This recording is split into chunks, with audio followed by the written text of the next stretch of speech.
बिस्मिल्लाहिर्रहमानिर्रहीम। नाज़रीन अस्सलाम वालेकुम। इमरान वसीम हाज़िर खिदमत है। आज 23 जुलाई है नाज़रीन, दिन है जुमेरात का और साल 2020। आज सुप्रीम कोर्ट में एक मुकदमे की समाअत के दौरान नैब की जानिब से prime minister of Pakistan Imran Khan की हुकूमत पर फ़ंड्स ना देने का इल्ज़ाम लगाया गया है। नैब ये कहता है कि हुकूमत की जानिब से फ़ंड्स ना मिलने की वजह से उन्हें बहुत सारे माली मसाइल और मुश्किलात का सामना है।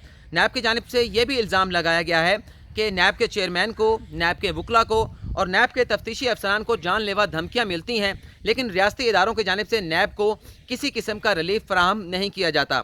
आज सुप्रीम कोर्ट में तौहीन अदालत के मुकदमे में आगा इफ्तिखारुद्दीन मिर्ज़ा ने तौहीन अदालत के इल्ज़ामात को, जजेस को धमकियाँ देने के इल्ज़ामात को एक्सेप्ट करने से इनकार कर दिया है। आगा इफ्तिखारुद्दीन मिर्ज़ा ये कहते हैं कि वह तौहीन अदालत के मुकदमे में अपना दिफा करेंगे। और आज FI की जानिब से एक रिपोर्ट सुप्रीम कोर्ट में जमा कराई गई, जिसमें यह बताया गया है कि आगा इफ्तिखारुद्दीन मिर्ज़ा के कोई तकरीबन 19 बैंक अकाउंट्स हैं जिनमें करोड़ों रुपए की ट्रांजैक्शंस हुई हैं। दोनों खबरों की तफसीलात मैं आपके साथ शेयर करूंगा, लेकिन सबसे पहले बात करेंगे टॉप स्टोरी की। और आज जैसे नाज़रीन की जानिब से, कुछ नाज़रीन की जानिब से तजवीज़ दी गई थी कि मैं आहिस्ता आहिस्ता ठहर ठहर के बात करूँ ताकि उन्हें बात समझने में आसानी हो। वैसे मेरे लिए इंतहाई मुश्किल है कि ठहर ठहर के बात करना, लेकिन आज कोशिश करूँगा कि आपकी तवक्कुआत पर पूरा उतरूँ। सुप्रीम कोर्ट में आज 120 नई एहतसाब अदालतों के क़याम से मुतल्लिक मुकदमे की समाअत हुई। बेंच में थोड़ी सी तब्दीली की गई थी, जिसमें जस्टिस गुलजार अहमद, चीफ जस्टिस गुलजार अहमद, जस्टिस मज़हर आलम मियां खेल और जस्टिस याहिया अफरीदी शामिल थे। चेयरमैन नैब की जानिब से एक रिपोर्ट सुप्रीम कोर्ट में जमा कराई गई, जिसमें सारा मलबा जो है वो एहतसाब अदालतों पर और हाई कोर्ट्स पर डाल दिया गया कि सालों जो नैब के रेफरेंसेस पर, नैब के मुकदमात पर फैसले नहीं होते, इसका ज़िम्मेदार चेयरमैन नैब की जानिब से अदालतों को करार दिया गया। जब चीफ जस्टिस ऑफ पाकिस्तान कमरा अदालत में आए तो उन्होंने पूछा क्या नैब के प्रोसिक्यूटर जनरल कमरा अदालत में मौजूद हैं। प्रोसिक्यूटर जनरल जो है वो रोस्टम पर आ गए, जिस पर अदालत का ये कहना था कि चेयरमैन नैब ने अपनी रिपोर्ट में सारी जिम्मेदारी अदालतों पर डाल दी है। प्रोसिक्यूटर का ये कहना था कि नहीं, ऐसा नहीं है। चीफ जस्टिस ने कहा ऐसा ही है, आपकी रिपोर्ट में कुछ ऐसा ही लिखा है, लेकिन यहाँ पर सूरत हाल तो ये है कि आपके जो तफ्तीशी अफसरान हैं उनमें कैपेसिटी नज़र नहीं आती। कच्चा पक्का केस, कच्चा पक्का रेफरेंस बनाकर एहतसाब अदालतों में दायर कर दिया जाता है और सालों तक लोगों को उस रेफरेंस में फंसा दिया जाता है, जबकि नैब का कानून ये कहता है कि 30 रोज़ में नैब के रेफरेंस पर, नैब के मुकदमे पर फैसला होगा। चीफ जस्टिस का ये कहना था कि नैब के तफ्तीशी अफसरान जो है वो कानूनी पहलुओं के बारे में कुछ ज़्यादा नहीं जानते, बल्कि जो रेफरेंस नैब की जानिब से तैयार किया जाता है उसमें 50-50 गवाह जो है उनके नाम लिख दिए जाते हैं। चीफ जस्टिस का ये कहना था कि क्वालिटी का एक गवाह भी जो है वो नैब के रेफरेंस को साबित करने के लिए काफ़ी है, जिस पर फिर नैब के प्रोसिक्यूटर ने ये कहा कि हुकूमत की जानिब से हमें फ़ंड्स भी नहीं मिलते, फ़ंड्स का इशू भी है। और उसके साथ साथ ये भी कहा गया कि नैब के रेफरेंस में जो मुल्ज़मान होते हैं वो बड़े बड़े वकला जो बड़ी बड़ी फ़ीसेस लेते हैं उनकी खिदमात हासिल की जाती हैं, लेकिन नैब के जो वकला होते हैं उनकी तनख्वाहें इंतहाई कम होती हैं। लेकिन इसके बावजूद भी नैब के जो तफ्तीशी अफसरान हैं, नैब के जो वकला हैं, वो 18 से 20 घंटे काम करते हैं और नैब के मुकदमात में कन्विक्शन रेट जो है वो 61% है। फिर चीफ जस्टिस ने कहा कि क्या आपके तफ्तीशी अफसरान को फ्रांसिक एनालिसिस का कुछ इल्म है?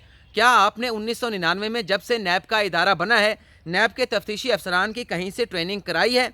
जिस पर प्रोसिक्यूटर जनरल नैब का ये कहना था, ये तो नहीं बताया कि माजी में कोई उनकी ट्रेनिंग हुई है या नहीं, लेकिन ये बताया कि तफ्तीशी अफसरान की ट्रेनिंग के लिए ब्रिटिश पुलिस और जो अमेरिकन पुलिस है उनसे राब्ते करने की कोशिश की जा रही थी। याहिया अफरीदी का ये कहना था कि आप अदालत से क्या चाहते हैं, अदालत नैब की किस तरह से मदद कर सकती है। नैब ने कहा कि हमें फ़ंड्स का इशू है। याहिया अफरीदी साहब ने कहा कि फ़ंड्स के इशू के लिए आपको हुकूमत से रुजू करना पड़ेगा। याहिया अफरीदी साहब ने मज़ीद जो है वो सवाल उठाया कि नैब की जानिब से जब तहकीकात चल रही होती हैं, तहकीकात जो है वो इन प्रोग्रेस होती हैं, लेकिन मुल्ज़मान को गिरफ़्तार कर लिया जाता है और नैब जब मुल्ज़मान को गिरफ़्तार करता है तो उसका दबाव अदालतों पर आता है। अगर किसी मुल्ज़म की जानिब से जवाब ना आए, सवालों के जवाब ना दिए जाएँ, तो तब नैब गिरफ़्तार करे तो उसकी मंतक समझ आती है, लेकिन किसी मंतक के बगैर जो है लोगों की गिरफ़्तारियाँ होने से दबाव जो है वो अदालत पर आ जाता है। प्रोसिक्यूटर का ये कहना था कि इस मामले पर वो चेयरमैन नैब से बात करेंगे। याहिया अफरीदी साहब ने फिर ये सवाल पूछा, देखें मेरी स्पीड फिर ऑटोमेटिकली ज़्यादा हो गई। तो याहिया अफरीदी साहब ने फिर सवाल ये पूछा कि अदालत ने गुज़िश्ता समाअत पर नई 120 अदालतें के क़याम का हुक्म दिया था, इस पर वजारत कानून बताए कि क्या पेशरफ्त हुई है। वजारत कानून ने माफ़ कीजिएगा, एक रिपोर्ट सुप्रीम कोर्ट में जमा कराई, जिसमें यह बताया गया کہ नई 120 अदालतों के क़याम के लिए 2 अरब 86 करोड़ रुपए दरकार होंगे। ये एक बहुत सारा पैसा है जो नई अदालतों के क़याम के लिए हुकूमत को मुख्तस करना पड़ेगा। और वज़ारत कानून ने अपनी रिपोर्ट में ये भी बताया कि नई 120 अदालतों के क़याम पर मुतल्लिका जो अदारे हैं उनसे मुशावरत भी शुरू कर दी गई है। जस्टिस याह्या अफरीदी ने यह पूछा कि आप ये बताएं, क्या वफाकी काबीना ने 120 नई अदालतों के क़याम की मंजूरी दी है, और अगर हुकूमत ने मंजूरी नहीं दी तो फिर वज़ारत कानून जो है वो किसके साथ मुशावरत कर रही है? पहले आप हुकूमत से, काबीना से इजाज़त लें नई अदालतों के क़याम के हवाले से, उनकी क्रिएशन के हवाले से, फिर आप जो है वो आगे चल के मुशावरत करें। चीफ जस्टिस का ये कहना था कि आप चंद अरब रुपए की बात करते हैं, यहाँ पर तो अरबों रुपए के नैब के रेफरेंस एहतसाब अदालतों में पड़े हैं। अगर इन रेफरेंस का फैसला हुकूमत के हक़ में आता है, नैब के हक़ में आता है, तो नैब को, हुकूमत को अरबों रुपए मिलेंगे। तो आप सिर्फ चंद अरब की बात करते हैं कि 3 अरब रुपए आपको खर्च करने पड़ेंगे। ये भी तो देखें ना कि अगर रेफरेंस पर फैसला आपके हक़ में आ जाए तो कितने अरब रुपए के रेफरेंस जो है वो एहतसाब अदालतों में पेंडिंग पड़े हैं। चीफ जस्टिस का ये भी कहना था कि दूसरा, ये एहतसाब के मुकदमात हैं, इन पर फौरी तौर पर फैसले होने चाहिए।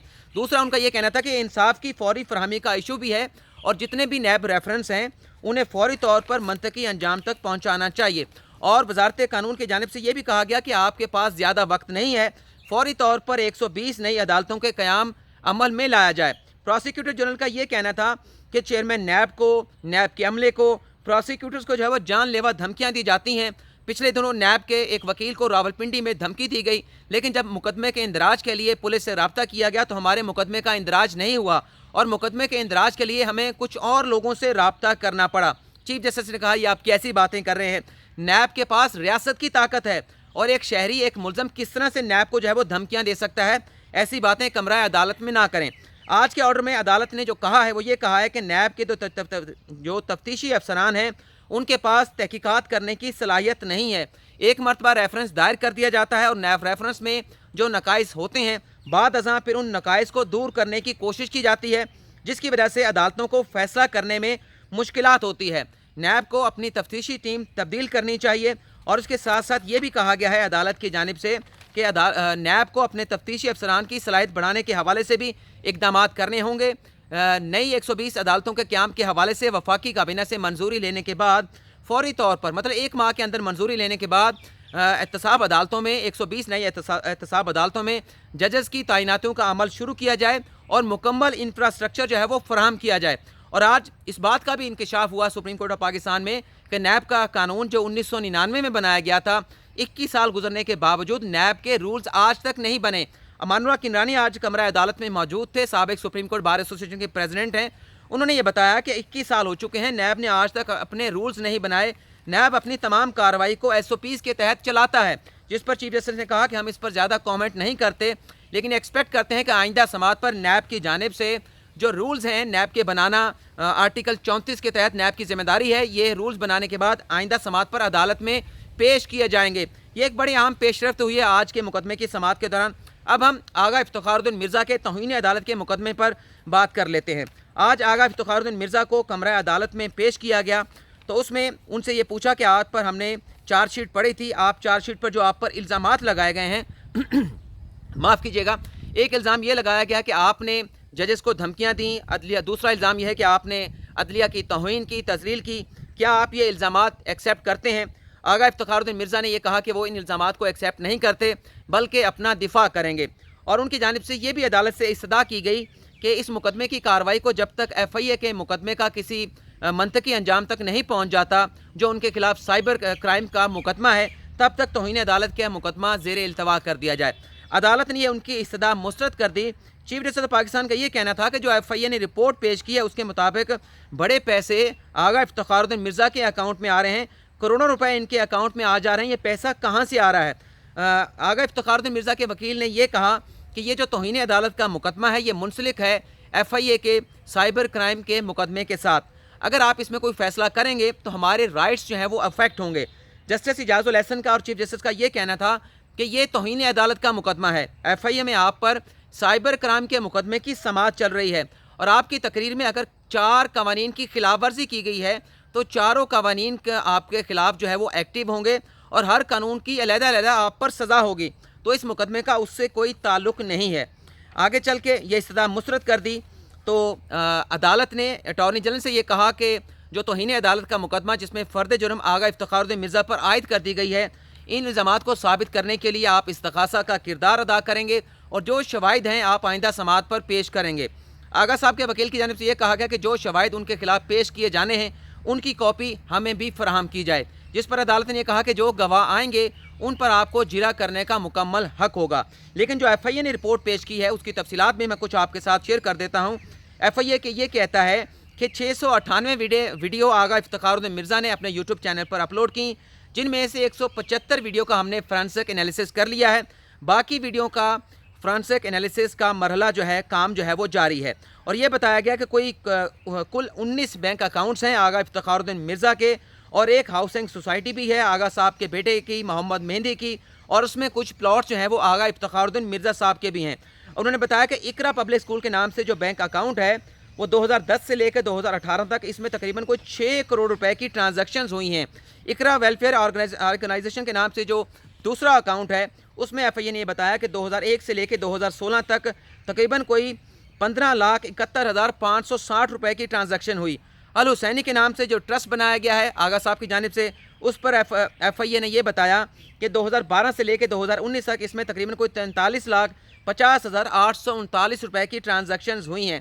لیکن ایف آئی اے نے یہ رپورٹ بھی پیش کی کہ آغا صاحب نے کتنا ٹیکس حکومت کو ادا کیا، ایف بی آر میں کتنے ٹیکس کے گوشوارے انہوں نے سبمٹ کیے۔ اس حوالے سے ایف بی آر سے جو ہے وہ ریکارڈ مانگا گیا ہے، وہ ریکارڈ آنا ابھی باقی ہے۔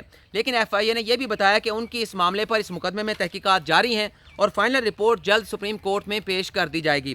یہ ناظرین دو آج کی ہماری خبریں تھیں جو ہم نے آپ کے ساتھ شیئر کی، اور یہ بھی بتائیے گا کہ آج میں نے کوشش کی ہے آہستہ آہستہ ٹھہر کے بولنے کی، کیا یہ طریقہ درست ہے؟ ویسے میرے لیے یہ انتہائی مشکل ہے کہ میں ٹھہر کے آہستہ آہستہ بولوں، کیونکہ میں بھول بھی جاتا ہوں اور میں اٹک بھی جاتا ہوں جب میں آہستہ آہستہ بولتا ہوں۔ لیکن تیزی کے ساتھ بولنا، مجھے ساری چیزیں اپنے آپ میرے مائنڈ میں چلتی بھی رہتی ہیں، میں خود بخود بولتا رہتا ہوں، لیکن جب آہستہ بولنے کی باری آتی ہے تو میرے لیے اتنا مشکل ہو جاتا ہے کہ میں بیان نہیں کر سکتا۔ لیکن فی الحال آپ سے اجازت چاہوں گا، دعاؤں میں یاد رکھیے گا۔ اللہ حافظ۔